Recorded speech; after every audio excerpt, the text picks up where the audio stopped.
Hello everyone, and welcome to my Bold and Beautiful for You channel. I hope everyone is having a wonderful day. Before we begin, please hit the subscribe button and give this video a thumbs up. Electra Merriman had told herself 1,000 times that she was done with Remy Price, that she had no patience left for his mood swings, his disappearing acts, and the secretive tension that followed him like a storm cloud, but as the Bold and the Beautiful spoilers reveal, everything shifted the moment she heard him speak those 6 words that would change not only their relationship, but also the entire direction of the current Forrester storyline. And as she stood in the design office with the late afternoon light pouring through the blinds, streaking her hair with gold as if fate itself were highlighting her in preparation for a revelation she never saw coming, the emotions swelled so intensely that even Steffi Forrester, watching from the hallway, felt the shift in the air and froze mid-step because she recognized the kind of life-changing moment that only happens on this show once every few months, and it was all triggered by Remy's desperate need to be forgiven after the disastrous chain of events he created, starting with the argument at Il Giardino where he had angrily stormed out and left Electra alone at the table just after Sheila Sharp's latest meltdown had rattled everyone's nerves, and even though Electra tried to tell herself it was just the stress, just the pressure of the Forrester Creations internship combined with the secrets Luna Nozawa had been keeping, she couldn't shake the sting of being abandoned and humiliated in public, especially with Hope Logan and Brooke watching from across the restaurant, whispering about how Remy looked like he was on the verge of a spin-out, something that made Ridge raise an eyebrow when Brooke repeated it to him later, because Ridge, having mentored troubled young designers for decades, sensed a deeper wound in Remy, something tied to his family's complicated past and his resentment toward the Forresters, but none of that mattered in the moment Electra heard him say those 6 words that made her entire body soften as if all the tension were melting out of her spine. "I can't live without you, Electra."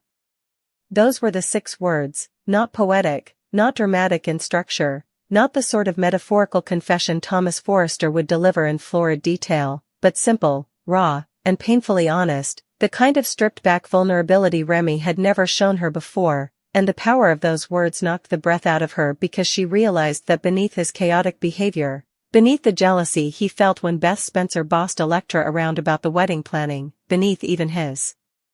frustration with Luna's unpredictable mood swings and the way Luna confided in him more than she confided in her own mother Poppy, Remy's heart belonged to Electra in a way that terrified him, and that fear made him pull away again and again, hurting her even when he didn't mean to. As Remy stood there in the design office, his chest rising and falling too quickly, his eyes glassy with the kind of desperation he had never allowed anyone to see, Electra felt everything inside her begin to unravel. The resentment she'd been holding on to for days, the humiliation, the worry that maybe Remy cared more for Luna's spiraling drama than for his own girlfriend, all of it simply dissolved as she recognized the truth in Remy's voice, and the truth was that he had finally reached his breaking point, finally reached the moment where pride no longer mattered, where he had nothing left to lose except the one person he could not bear to push away. Steffi, watching unseen from the hallway, exchanged a look with Finn, who had just appeared behind her, both silently acknowledging that even though their lives were consumed by their own crises, Sheila's manipulative attempts to regain control over Deacon, Luna's increasingly unpredictable behavior that had everyone on edge, Poppy's cold detachment that set off warning bells in Taylor Hayes' mind, and the escalating tension between Hope, Liam, and Beth, this moment between Remy and Electra felt like a rare spark of something pure, something genuine in the midst of chaos. Electra, for her part, replayed those 6 words in her mind as she felt her heartbeat thunder in her chest, remembering all the times she had tried to walk away from Remy only to find herself pulled back into his orbit again and again, remembering the night he surprised her at Forrester Creations after hours with takeaway Italian food and a single rose, the night he told her she made him feel like he belonged in a way he never had before, and something inside her cracked open as she stepped closer to him, not saying anything yet because the weight of his confession demanded silence, demanded that she let the emotion wash over her fully before responding.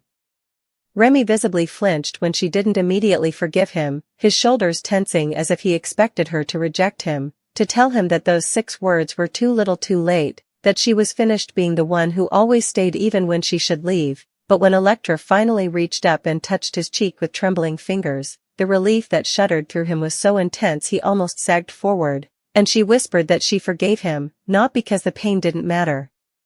Not because his behavior had been justified, but because those 6 words proved something she had doubted for too long, that Remy loved her with a depth he didn't know how to express, that he feared losing her because she was the first stable, grounding force in his life, the first person who saw past the bravado and the insecurities and the rage he carried. And Remy choked out a breath that sounded half like a laugh and half like a sob as he wrapped his arms around her.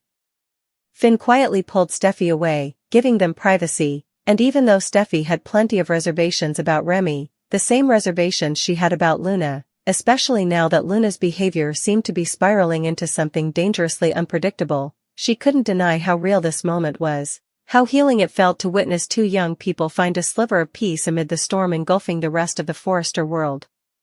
Electra buried her face in Remy's shoulder, absorbing his warmth, his apologies, the way he repeated those 6 words again and again like a vow, and she didn't know what challenges awaited them, Luna's rapidly escalating mental unraveling, Poppy's secret resentment toward the Forresters, Hope's growing jealousy over Steffi's rising influence at the company, Sheila's determination to interfere in Beth's wedding ideas, and the looming possibility that Remy's spin-out wasn't entirely over, but in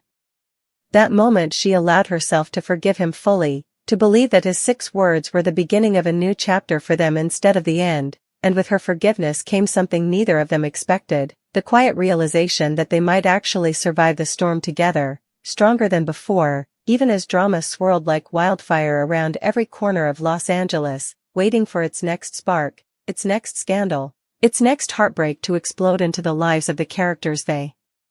loved and the ones they feared, because this is the bold and the beautiful, where 6 words can change everything, where one moment of vulnerability can shift the trajectory of an entire storyline, and Electra, feeling Remy's trembling breath against her ear, knew that whatever came next, these 6 words would echo through every fight, every kiss, every misunderstanding, every reconciliation still to come. In a comparison of Remy's actions towards the woman he regarded as his sole friend and Luna, Weissman's character should prevail. Nonetheless, Remy's expectations may be as impractical as Luna indicated during one of her infrequent periods of lucidity. Deepfakes and the era of fabricated reality. Remy's actions towards Electra were abhorrent. Dedicated followers remember that he confessed to producing deepfakes of her and disseminating them online. His irrational rationale sprang from his erroneous conviction that his bond with her would remain intact despite her experiencing public humiliation. Even Luna comprehends Electra's viewpoint, which is quite significant. Yamada's character occasionally exhibits the ability to reason clearly and extend compassion. However, they are insufficient and infrequent to instill genuine optimism that she will stabilize, exhibit sorrow, or achieve redemption in the near future. Remy is not in the same vicinity as Luna, with the baseball reference pertaining to an intriguing World Series featuring BNB's local team, the Los Angeles Dodgers, and the Toronto Blue Jays. Luna believed Remy would fail in his endeavor to secure Electra's support due to his asserted transformation into a purported excellent individual. Is there anyone who receives more visitors than Luna Nozawa? Remy was the most recent in a succession of guests Luna has encountered in what seems to be the primary jail of Los Angeles, and his evasion of a lengthy prison sentence necessitated a suspension of disbelief, as Electra and Will had just briefly addressed the issue months prior. Their dialogue informed the audience and advanced the narrative, thereby enabling Remy to re-emerge in LA and connect with Deke Sharp. Luna's encounter with Remy and Deke's unassuming abode was extraordinary. The door was fortuitously ajar, and she was attempting to evade capture. The evidence supporting the assertion that Remy's promises of reform are tenuous, at best, is reinforced by his association with Luna. Deke instantly saw that Luna posed a threat and advised him to avoid any contact with her. Nonetheless, Remy was conversing in jail with his confidant. Electra Forrester collaborates with Remy Price? It is conceivable that Electra may find it within herself to forgive Remy or at least entertain that notion.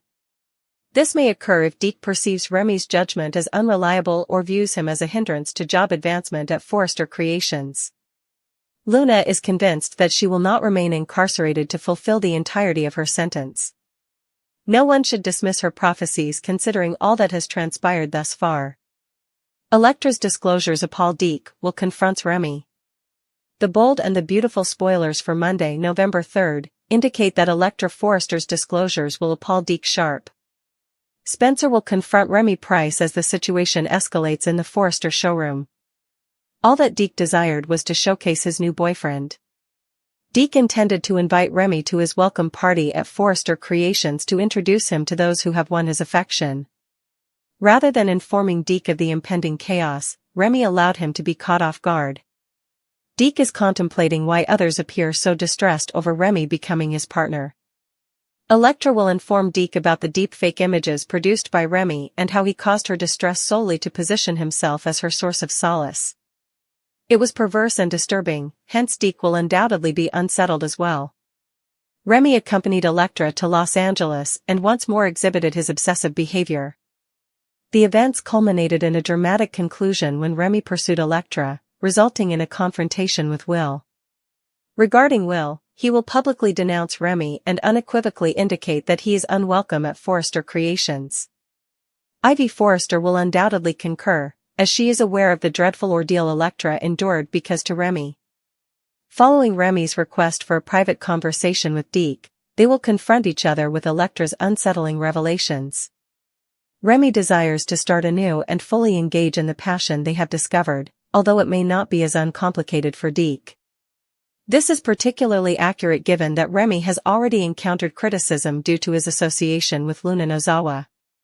Deke remains oblivious of Remy's continued clandestine meetings with Luna, rendering the situation chaotic. Sheila Sharp will pledge commitments to Deacon Sharp and anticipate the complete restoration of their relationship, according to B&B spoilers. With the impending wedding of Hope Logan and Liam Spencer, Sheila will receive updates and determine that this presents an excellent opportunity to engage in an activity as a couple with Deacon. According to previews for The Bold and the Beautiful, Sheila's schemes may be thwarted in the upcoming episodes as Beth Spencer will likely oppose her presence at the wedding.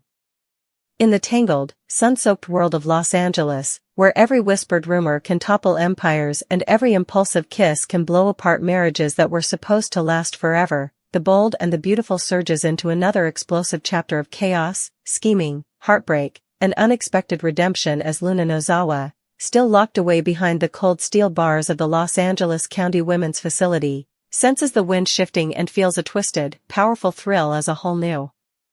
troublemaker opportunity begins to unfold, not because she has any real freedom, not because she's reformed, and certainly not because she's accepted responsibility for stalking Will Spencer, manipulating him with dangerously high alcohol drinks, or her delusional, deceitful pregnancy claims, but because trouble always finds Luna, and she knows how to weaponize her own infamy even from a jail cell. Meanwhile Beth Spencer, usually the adorable, sweet-faced symbol of Hope Logan and Liam Spencer's ability to co-parent through storms, suddenly reveals a bolder, more commanding side as she seizes total control of Hope and Liam's upcoming wedding, making decisions about guest lists, flower arrangements, seating charts, and ceremony scripts with the ferocity of a tiny Forrester CEO in training. But her sudden boldness becomes a crisis when she declares with authoritative certainty that Sheila Sharp will not be allowed anywhere near the ceremony, sparking fresh heartbreak for Sheila, who had been clinging to the fragile hope that she might finally attend a joyful family event alongside Deacon Sharp as his legitimate wife. All the while, Remy Price, spiraling from one disaster into the next like a comet that was always destined to burn up in the atmosphere, faces a catastrophic spin-out after Electra Forrester spills the full truth of his disgraceful past, how he created deepfake images of her and posted them online to humiliate her, how he stalked her across state lines, how he sabotaged her peace under the delusion that destroying her dignity would somehow keep their connection alive, and how he chased after her in Los Angeles like a man possessed, leading to the explosive confrontation with Will Spencer in the Forrester showroom, and all of it hits Deke Sharp like a devastating tidal wave, because all he wanted was to bring his new boyfriend to his workplace, introduce him with pride, and maybe, just maybe, believe he had found someone who would love him without chaos, without drama, without violence. But instead he walked straight into a public reckoning as Electra, her voice trembling but strong, detailed every horrific manipulation Remy ever inflicted on her, even as Will Spencer stepped forward to deliver his own verbal beatdown, blasting Remy for being a stalker, a creep, and a disaster who had no business being at Forrester Creations. Ivy Forrester joined in too, her voice sharpened by her memories of Electra's anguish, and soon the whole room turned on. Remy, leaving Deke horrified that the man he brought into his life was even more toxic than the rumors he had already heard about Remy's involvement with Luna, because while everyone knew Luna had spiraled violently, stalking, manipulating, staging escapes, assaulting Electra, punching her in that explosive jailhouse fight, and plunging deeper into mental chaos, Deke had convinced himself that Remy was different, that Remy had been victimized by Luna's manipulations rather than acting as one of her willing, scheming, damage-spreading allies. But now the truth had crashed down on him, and the betrayal stung in ways he didn't want to admit, because even as he confronted Remy privately afterward, Remy pleaded again and again that he had changed, that he'd had a metamorphosis, that Electra was his past and Deke was his future. But the desperation in his voice gave away the truth. He was still the same unstable, validation-starved man he had always been, still visiting Luna in jail behind Deke's back, still taking emotional cues from a woman whose grasp on reality was threadbare at best, still ignoring the warnings from Deke, from Electra, from Will, from literally everyone with functioning judgment. Meanwhile Luna herself was buzzing with a manic sense of opportunity, because Remy was coming to her again, telling her everything, seeking counsel as if she were a brilliant strategist rather than a woman whose life had imploded into a mess of criminal charges, psychiatric evaluations, and violent outbursts, and Luna saw something she hadn't expected, a chance to stir the pot, to manipulate Remy into escalating, perhaps even getting revenge on Electra, because Luna, despite her few fleeting moments of clarity, had never learned how to let go of grudges, never learned how to take accountability, never learned how to choose peace instead of war, and she enjoyed his panic. She enjoyed hearing that Electra had won in that explosive confrontation. She enjoyed knowing Remy was humiliated, because Luna's deepest addiction was not substances or romance or even Will Spencer, it was chaos, pure and simple, the kind of chaos she could spread like wildfire even from the confines of a prison visitation room. Yet Remy, blinded by emotion and guilt, seemed to be forgetting that Luna was dangerous, Luna was manipulative, Luna had nearly destroyed his life once before, and following her advice again could lead to his total self-destruction. And while this entire emotional cyclone is ripping through Los Angeles, a shock cameo shakes up another storyline entirely as Rachel Riley returns, not to serve margaritas at the bikini bar as she did in the past, but to perform energy healing ceremonies for Bill Spencer, Katie Logan, and